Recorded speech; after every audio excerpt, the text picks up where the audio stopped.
Alright, so we are primed. There are no more air bubbles. That's how much liquid is wasted, so to speak. Not very much. Now we're going to work on the port. The other day Janine had some extensions put on the port, the PICC line. Let's move this over here, which helps a lot. So this means that she's able to do the flushing and the hookup by herself, which isn't as important as taking herself off of it in the morning when I'm not here. So always important to wear gloves, since what we're going to be doing goes right into her veins. The two blue ports that you see on the table, those are extension cords, for lack of a better term, that go right to her PICC line, which is in her arm. She'll take an alcohol swab and clean the threads and the top of both of them. And you can see this one connects to the purple port, and the other one connects to the red port. And what we do is alternate every night, pushing TPM through the ports. Before we push anything, we need to flush it with saline, because the lines have heparin in them, and heparin keeps their the lines from getting blood clots either in or at the tips of them. So right now each line is full of heparin. So what we'll do is use saline and push the heparin all the way through into her bloodstream.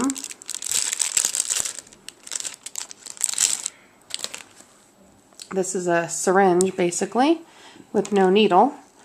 Instead of a needle, we will connect it to the port. There's some air at the top, and again, we don't want any air in her IV. So she'll be sure to get the air out.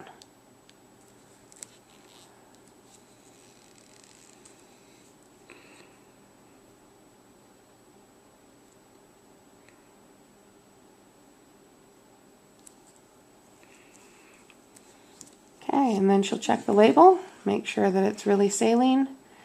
Connect it to the port. There's some resistance there, so she's got to push and turn. And then there's clamps, so she will unclamp the extension cord and then unclamp the port at the site. And then just slowly but consistently, she will push the saline into the PICC line. So right now she's pushing the heparin into her blood and pushing the saline through so that the line is flushed and clear. If for some reason there were resistance in the line, or she were to have something that kind of pushed back, what she would do is call the nurse, because that would mean that there could be a possible blood clot. So the saline's in, she'll clamp it, making sure that nothing comes back out and that nothing can go back in, and then she'll prep the second port.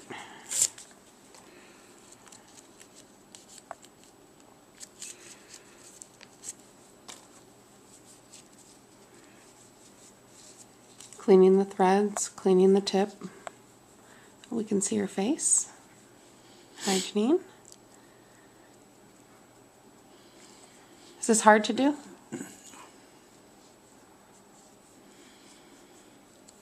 What's the worst part of this? The backpack I have to carry with me everywhere. Oh, okay. So then we'll open up another syringe full of saline. That was the pump beeping, telling us that we're taking too long. This port has, if you were to think of a straw, and then put a divider down that straw. So it's only one piece of tubing, but it has a divider in the middle so that you have the purple side and the red side. But it all comes out the same tip in her chest. So that's why we have to do both sides of the straw. So air bubbles out. She checked to make sure it was saline. It's connected. She twists it. And we know there'll be no resistance because there was no resistance the first time. There's only one tip of the straw. Unclamping the extension cord. Unclamping the site.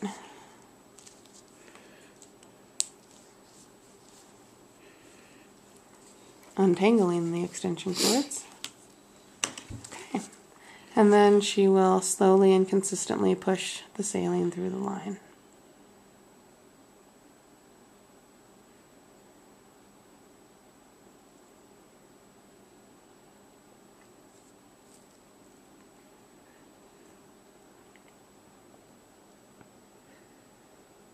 Does it hurt when you do this? No. Do you feel anything? Cold. It feels cold?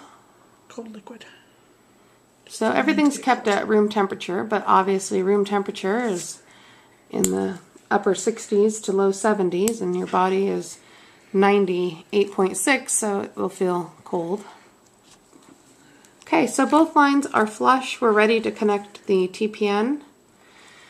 We alternate purple and red, so we're on a purple night. She'll take the TPN, connect it where the saline was connected, and we're ready to go.